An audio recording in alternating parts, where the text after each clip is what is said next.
दोस्तों आपने क्रिकेट में कई मैच देखे होंगे।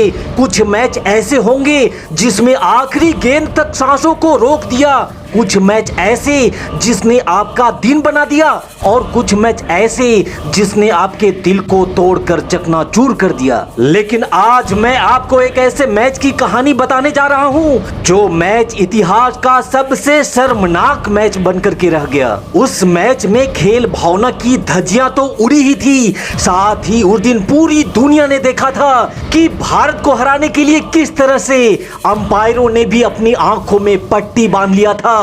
ये कहानी है साल 2008 की, जब भारतीय टीम 4 टेस्ट मैचों की सीरीज खेलने ऑस्ट्रेलिया के दौरे पर गई थी। और तब ऑस्ट्रेलिया की टीम दुनिया की वो टीम हुआ करती थी जिसे हार बर्दाश्त नहीं होता था, और कंगारुओं की वो टीम मैच जीतने के लिए सब कुछ करने को तैयार रहते थे, चाहे बात बेईमानी की हो या विपक्षी टीमों के साथ लड़ाई झगड़े की हो। कंगारू वो सब करने को तैयार रहते थे जिससे उन्हें जीत मिल सके।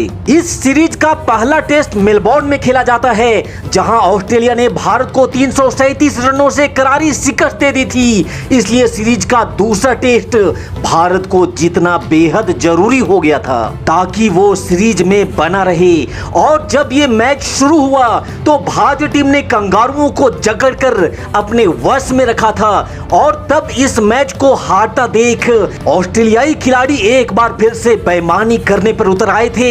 और ताज्जुब की बात तो ये थी कि इस बेईमानी में अंपायर भी कंगारुओं का भरपूर साथ दिए जा रहे थे। बेईमानी की इरादों से खेली गई इस शर्मनाक मैच का पूरा हाईलाइट वीडियो मैं आपको दिखाने जा रहा हूं। लेकिन आगे बढ़ने से पहले आपसे गुजारिश है कि इस वीडियो पे एक लाइक जरूर दीजिएगा, और चैनल पे नए हैं तो सब्सक्राइब वाला बटन भी जरूर दबा दीजिएगा। सीरीज का ये दूसरा टेस्ट सिडनी के मैदान पर खेला जा रहा था, जहां ऑस्ट्रेलिया ने टॉस जीतकर पहले बल्लेबाजी करने का फैसला लिया। जहां भारतीय गेंदबाज आरपी सिंह ने उनके पहले ओपनर को 0 के स्कोर पर ही पवेलियन का रास्ता भी दिखा दिया था। अपने सलामी बल्लेबाज को खोकर ऑस्ट्रेलिया की टीम पूरी तरह से दबाव में दिख रही थी, और इसीलिए कंगारू बल्लेबाज अब बेईमानी का इरादा भी बना चुके थे।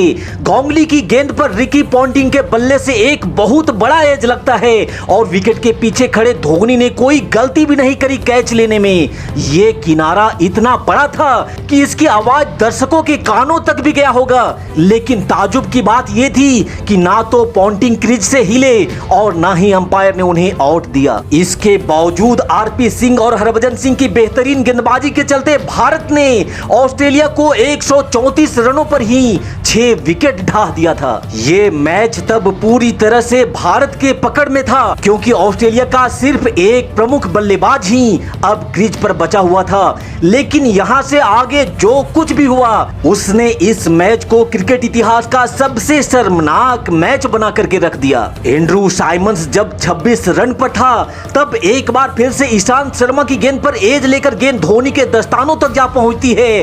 भारतीय खिलाड़ी इस विकेट का सेलिब्रेशन तक कर चुके थे, लेकिन इस बार भी अंपायर के कानों में ना कुछ सुनाई दिया और ना ही आंखों से कुछ दिखाई दिया। और एंड्रू साइमंस भी खेल भावना को भूल क्रीज पर ऐसे खड़ा था मानो कुछ हुआ ही नहीं। अब भारतीय टीम ऐसे में करती भी तो क्या करती, क्योंकि उस समय डीआरएस रिव्यू सिस्टम भी नहीं था।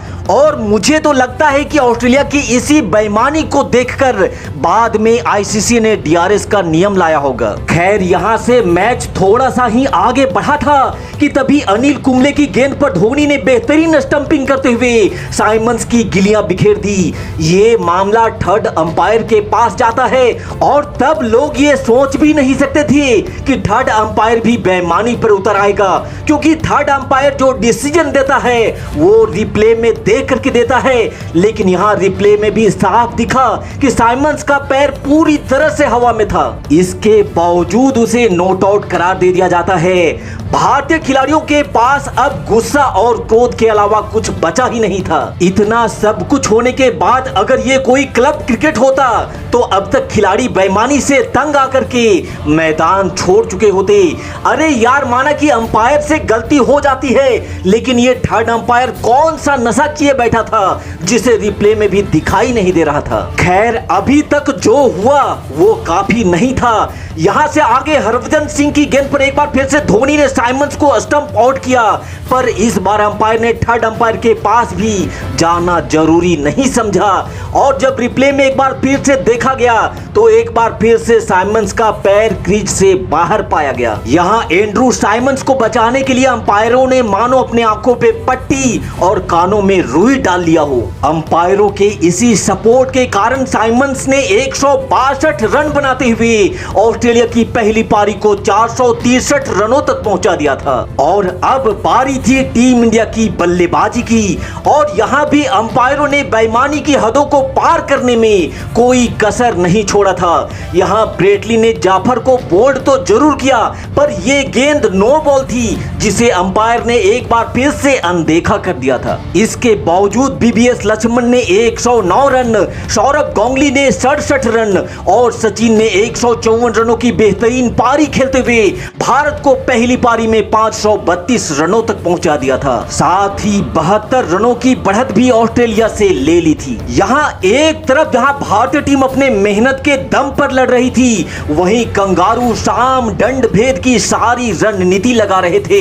फिर शुरू होता है इस मैच का दूसरा पारी, जहां मैथ्यू हेडन के 123 रन और माइकल हसी के 145 रनों के बदौलत ऑस्ट्रेलिया ने 333 रनों का टारगेट भारत के सामने रखा। आखिरी इनिंग में अब भारत के पास इतना समय नहीं बच गया था कि इस टारगेट को चेज किया जाए, इसलिए भारत के पास अब सिर्फ एक रास्ता बच गया था कि अब इस मैच को ड्रॉ के लिए खेला जाए और राहुल द्रविड़ इस काम के लिए अपना 100% एफर्ट भी दे रहे थे। लेकिन तभी द्रविड़ के लिए कैच की अपील हुई और अंपायर ने बिना कोई समय गंवाए द्रविड़ को आउट करार दे दिया, जबकि द्रविड़ का बल्ला कैमरे में नजर तक नहीं आ रहा था। रिप्ले में साफ देख सकते हैं कि बल्ला कहां है और गेंद कहां।